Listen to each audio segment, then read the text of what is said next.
You step out of the kitchen door in the middle of July, and the air hits you like an open oven. The grass is brittle under your boots, snapping with a dry, hollow sound. If you walk over to the garden fence, you can see it happening. The tomato leaves are curling up to hide from the sun. The soil is cracked into gray, hard plates, and the whole plot looks tired, spent, and ready to quit. Most folks look at this midsummer exhaustion and think the story is over. They go down to the local home center, spend hundreds of dollars on heavy green shade sails, complex automated drip lines, and chemical revivers to keep a few dying vines on life support. Or worse, they give up entirely, let the weeds take the patch, and resign themselves to buying limp, tasteless greens trucked in from 2,000 miles away come autumn, paying hard-earned money for what their own backyard should be giving them. Why do we do this every year? How did our grandparents keep their tables laden with fresh food straight through the snow without a single plastic misting system or a costly trip to a supermarket? Stop and think about that for a moment. My name is Elias Yoder. I farm a piece of ground here in Lancaster County, Pennsylvania, that my family has held and worked since 1838. The dirt under my fingernails is the same dirt my great-grandfather turned with a horse and a walking plow. And one of the very first things the old people taught me when I was barely tall enough to hold a hoe was that a wise gardener never looks at today. A wise gardener is always looking one full season ahead. I remember a specific evening when I was a boy, right in the thick of this same July heat. The sun was setting, a heavy orange ball hanging low over the barn, and the cicadas were buzzing so loud the air seemed to vibrate. My grandmother was out in the garden patch, down on her knees in the dirt. The soil was dry as ash, puffing up in small gray clouds around her apron. She was pressing small dark seeds into a freshly cleared row where the spring peas had just been pulled. I stood there, wiping sweat from my eyes, and asked her why she was bothering to plant when the summer was already half over and everything looked ready to die. She stopped, looked up at me with those steady, weathered eyes, and said, "Child, this is not for now. This is for November. Understand this." She wasn't looking at the baked ground beneath her knees.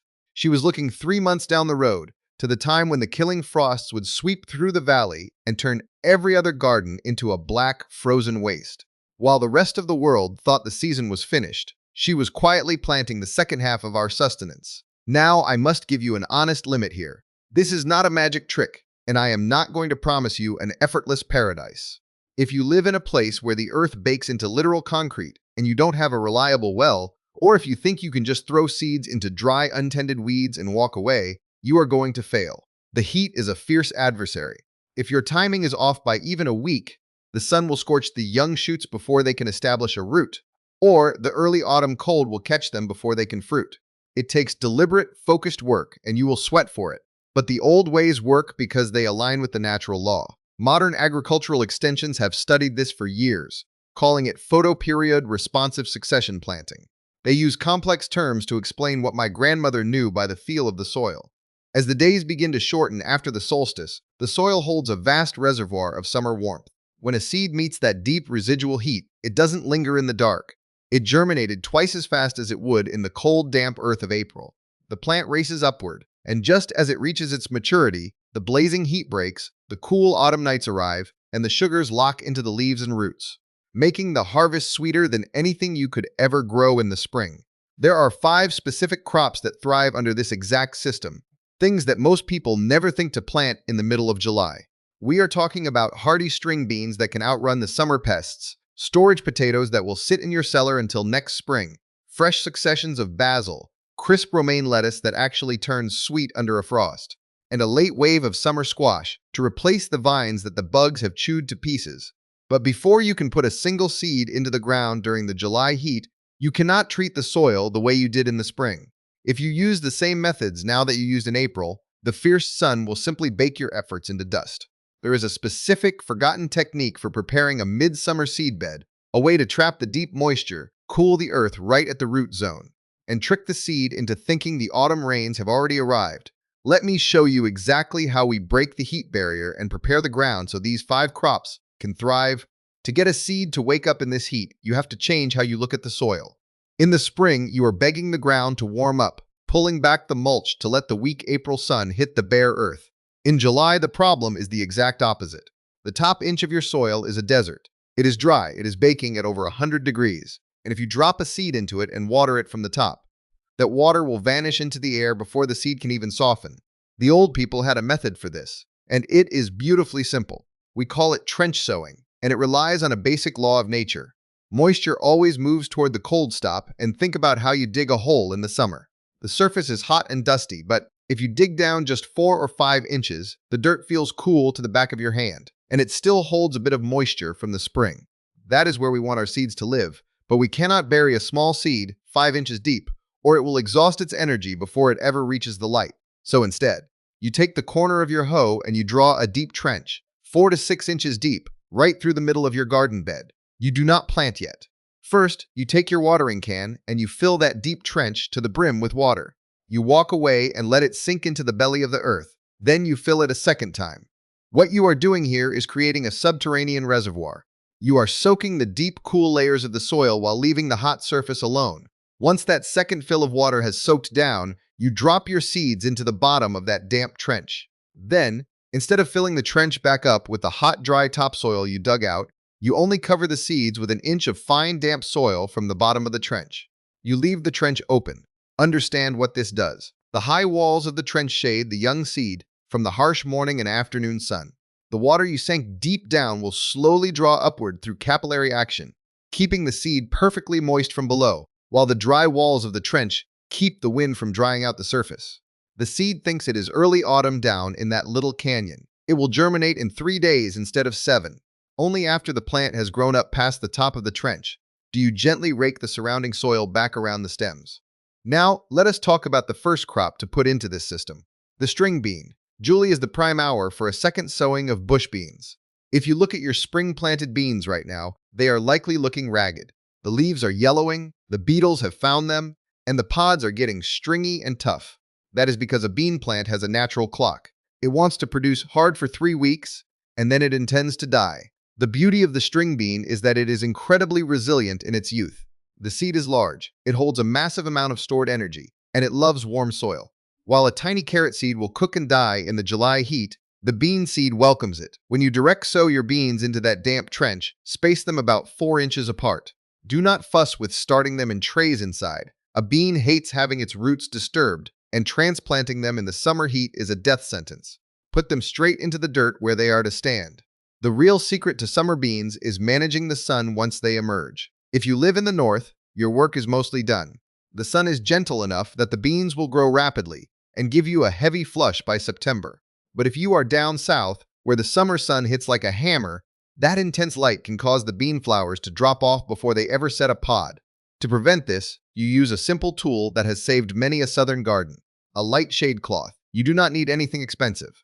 A piece of old cheesecloth or a 30% agricultural shade cloth draped over a few wire hoops is all it takes. You keep this over the beans during the 3 hottest hours of the day, from noon until 3 o'clock. This small barrier drops the temperature on the leaves by nearly 10 degrees, which is exactly enough to keep the plant from stalling by the time September rolls around and your neighbors' gardens are bare earth and weeds. Your second wave of beans will be loaded with tender, crisp pods that have never known the bite of the midsummer bean beetle, because you planted them after the main pest cycle had already peaked for the year. The second crop we must get in the ground right now is the potato. A lot of folks are surprised by this. They think of potatoes as something you put in the ground on Good Friday and dig up in August. That is true for your summer storage, but your winter storage, the potatoes that will keep your family fed when the snow is drifting against the barn door, those need to be planted right now. But you cannot plant them the same way you did in April. In April, you cut your seed potatoes into pieces, let the cuts dry, and put them in the damp earth. If you put a freshly cut potato into hot July soil, the microbes and the heat will rot that piece of seed before it can ever push out a root. For a July planting, you must use whole, uncut seed potatoes. If you have small potatoes left over from your spring harvest, about the size of a chicken egg, those are your gold. If you don't, look in the back of your pantry for those forgotten, wrinkled potatoes that have started to grow long, pale eyes on their own. Before they go into the ground, you need to green them. Lay them out on a flat tray in a room with bright, indirect light, not direct hot sun, for 1 week. The skin will turn a yellowish green, and those long, fragile sprouts will turn into short, tough, dark green stubs. This process concentrates a natural compound in the skin that makes the potato bitter to bugs and resistant to fungi in the hot soil. Reckon your planting day by your first expected frost. Here in Lancaster County, I look for our first hard frost around the middle of October. That means my seed potatoes need to be in the earth by the 3rd week of July. That gives them 90 days, exactly enough time for a medium-season variety to build solid starch-filled tubers downstairs. Dig your trench deep, at least 6 inches. Lay your whole green seed potatoes at the bottom, 12 inches apart. Cover them with 4 inches of soil and then fill the rest of the trench with a thick layer of clean straw or shredded leaves. This mulch is non-negotiable in July. It acts like an insulated blanket for the earth, keeping the soil temperature around the developing potatoes below 80 degrees. If the soil gets hotter than that, the potato plant will simply stop growing tubers and spend all its energy making useless green leaves above ground. As those plants grow through the cooling days of September, they will build a heavy crop. When the first light frost hits in October and kills the green vines, do not rush out with your shovel. Leave those potatoes right there in the dark ground for 2 more weeks. The skin needs that time in the cool, damp earth to toughen up or cure. That tough skin is what allows them to sit in your dark cellar for 6 months without shriveling or turning to mush. But what about the greens that grace the autumn table? That brings us to our third crop, and the precise way we must handle it to keep it from turning to bitter medicine before the frost arrives. That third crop is romaine lettuce, and if you want to understand how to grow it now, you must first understand the true nature of a leaf. Most folks think of lettuce as a gentle, delicate thing that belongs only to the soft days of April.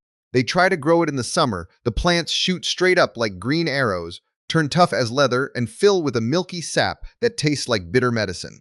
We call that bolting, and it happens because the plant senses the heat and the long days, gets frightened that its life is short, and rushes to make seed before it dies. But here is the secret the old market gardeners kept close. A fall-matured romaine is twice as sweet, twice as crisp, and vastly more cold-hardy than any lettuce that ever grew in the spring. In the spring, the lettuce grows as the weather is warming up, which forces it to loosen its head and toughen its skin. In the fall, the romaine comes to size as the nights are turning cold. That drop in temperature tells the plant to convert its starches into natural sugars, acting like a built-in antifreeze to protect its cells. The result is a head of lettuce so sweet and crisp it snaps like a fresh apple. To get that perfect autumn head, you must start the seed right now, in the middle of July. But if you drop a lettuce seed into a 100-degree garden bed, it will simply go into what science calls thermodormancy. It will lock itself up and refuse to sprout, waiting for a coolness that isn't coming. So you must trick it. Do not sow lettuce seeds straight out in the July dirt. Instead, you bring the soil inside to the cool of your basement, your porch, or your kitchen. Take a simple seed tray, fill it with a light compost mix, and sow your romaine seeds there, where the air stays below 80 degrees. They will wake up within 48 hours, thinking the autumn has already arrived. Keep them in that protected, cool light for about 4 weeks. By mid-August, those little seeds will have turned into sturdy, dark green plugs with a dense web of white roots. That is when you bring them out to the garden stop and think about the transition. If you take a tender young plant from a cool porch and drop it directly into the baking August sun, you will find nothing but dry brown wrappers by evening. You must prepare their home.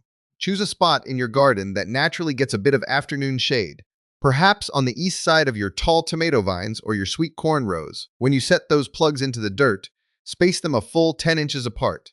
A romaine needs room for air to move through its base, or the humid late summer nights will rot the lower leaves before the head can form. And the moment they are in the ground, you must lay down a thick carpet of straw mulch right up to their stems to keep the dirt from splashing onto the leaves when the heavy August thunderstorms hit. If the heat lingers into September, you give them a little help.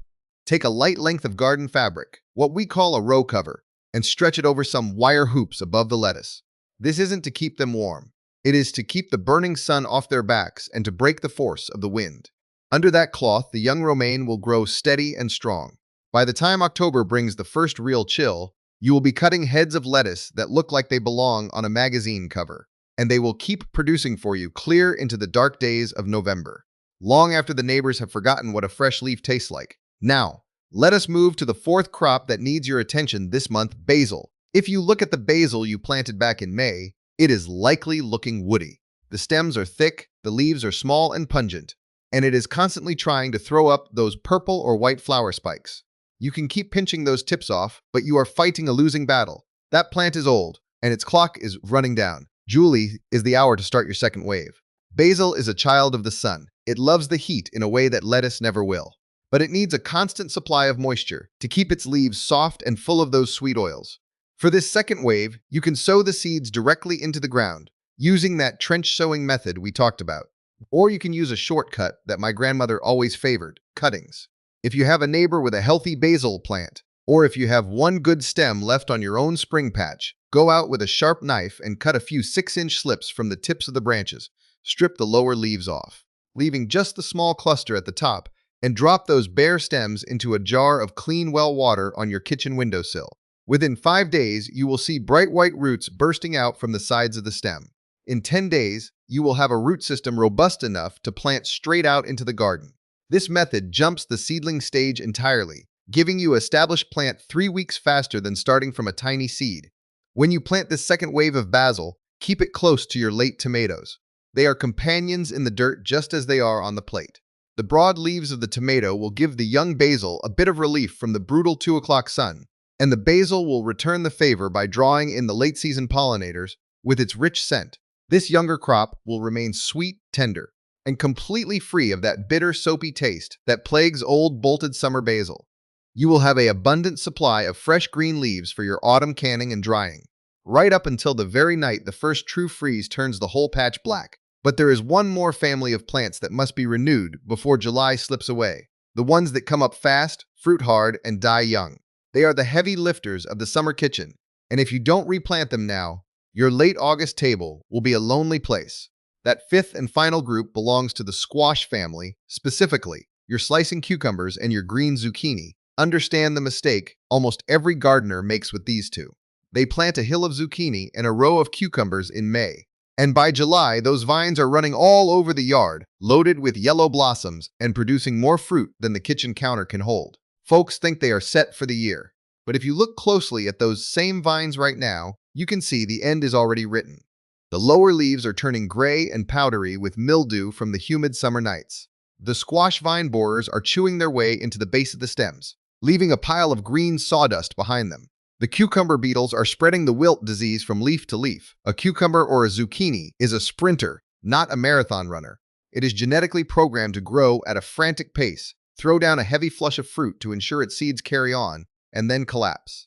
It has about 90 days of true vigor in its blood, and no amount of expensive chemical sprays, heavy pruning, or frantic watering will save an old, exhausted vine once its clock has run down.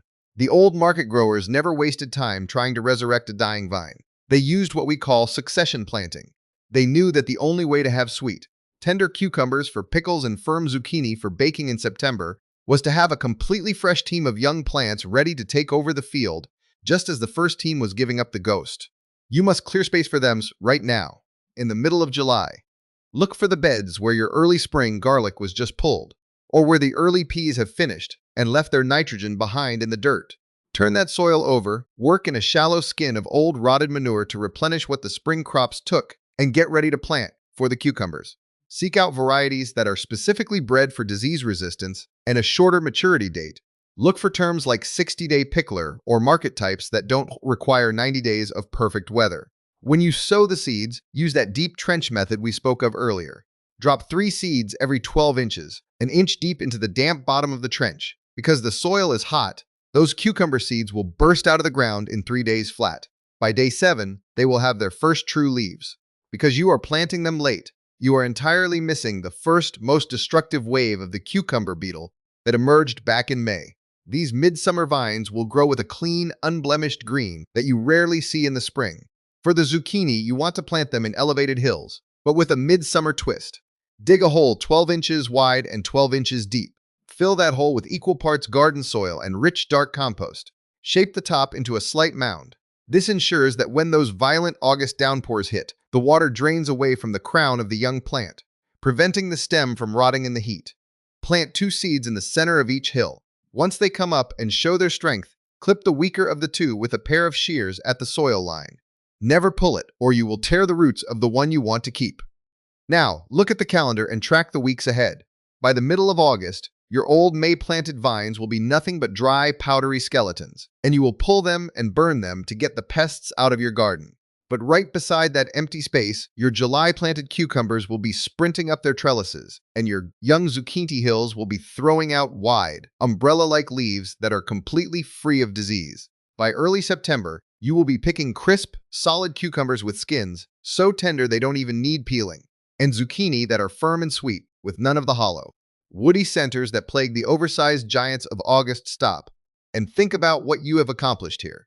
With nothing more than a few packets of common seed, a piece of old shade cloth, and the willingness to sweat for an hour on a July evening, you have rewritten the story of your backyard. You are no longer a slave to the rhythm of the modern grocery system that wants you to believe food only grows for 3 months out of the year. You have used the natural reservoir of summer heat to fuel a second engine. While the lazy gardens down the road are being reclaimed by the ragweed and the crabgrass, your plot is turning a corner. It is refreshing itself. Next time we meet out here by the barn, the weather will be starting to shift. The crickets will be changing their fate tune, and the first hints of the autumn cool will be creeping into the morning fog. When that happens, I am going to show you how to build a proper deep compost pile using the old 3-tier method, layering your spent summer vines, your dry bedding straw, and the fallen leaves, so that by the time this second harvest is finished, you will have a mountain of black, crumbly gold to feed the ground for the winter. But for today, do not let the heat defeat you. Get your string beans in the dirt. Set your winter potatoes deep under their blanket of straw. Bring your romaine seeds inside to the cool and get those fresh vines of cucumbers and squash into the ground. The garden does not end in July. It only turns. Plant now in the worst of the heat, and your table will be full in the best of the fall. Now, before we pull our boots out of the dirt and head for the shade of the porch, we must speak plainly about the lifeblood of this entire late summer operation. You can have the best trench-sown seeds, the finest whole green potatoes, and the sturdiest indoor romaine plugs. But if you do not understand the law of late summer watering, the July sun will still find a way to bankrupt your efforts. Most folks walk out here in the evening with a garden hose and a spray nozzle, standing over their beds for 10 minutes, throwing a fine, cool mist into the air. It looks beautiful, it smells like fresh rain, and the surface of the soil turns a dark, satisfying brown. They think they have done their duty, but I will tell you plainly, that kind of watering is a deception, and it kills more July gardens than the drought itself. Stop and think about what happens when you spray the surface in the heat. That water barely penetrates a quarter of an inch deep. The blazing heat of the next morning's sun will draw every drop of it straight back up into the sky before the plant can take a single sip. Worse yet, that shallow moisture coaxes the roots of your young beans and squash to climb upward toward the surface to find a drink, instead of diving deep down where the soil stays cool. You are training your plants to be weak, lazy, and entirely dependent on you every single day. How did the old people water when there were no plastic hoses or municipal water lines?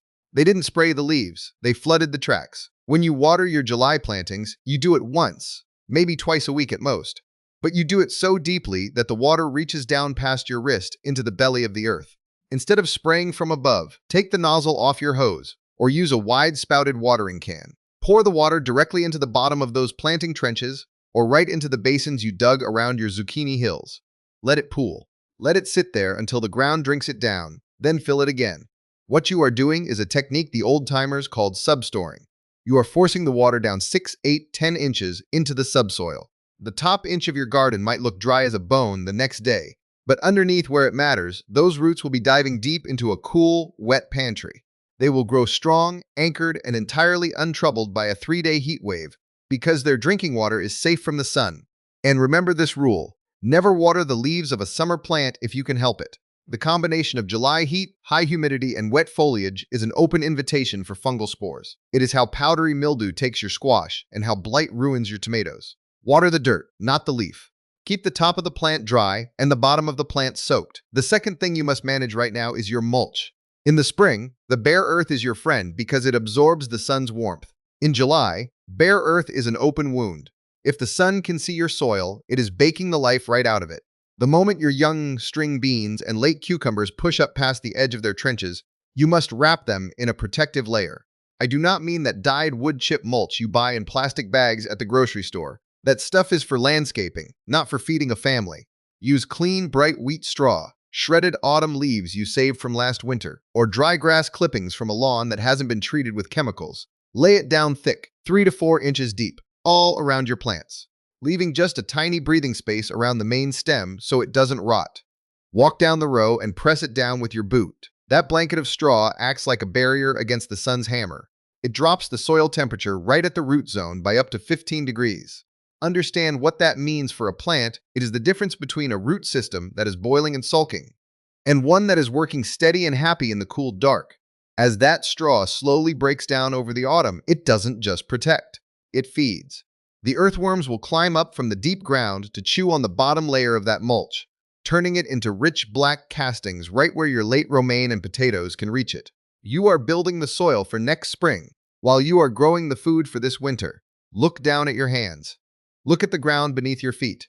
It is easy to look at the world today and feel like everything is moving too fast, that the old wisdom is being buried under concrete and plastic, and that a man can't truly provide for his own anymore without a mountain of expensive machinery. But it is not true. The ground hasn't changed. The sun hasn't changed. The seeds carry the exact same blueprints they did when my ancestors cleared this Lancaster County timber nearly 2 centuries ago. All that is missing is the remembering. When you go out to your garden this evening, after the worst of the heat has let go of the day, do not look at the spent vines and the cracked dirt as a sign of the end. Look at it as a clean canvas. Pull the old peas, draw your trenches, sink your water deep, and drop your seeds into the dark. Work with the turning of the year, not against it. You are not just planting beans or potatoes or lettuce. You are practicing an ancient, quiet independence that no store can sell you, and no bad season can take away. You are ensuring that when the cold winds come howling through the valley in November, your table will still be green, your cellar will be full, and your family will be fed from the work of your own 2 hands. Get your tools. Step out into the heat.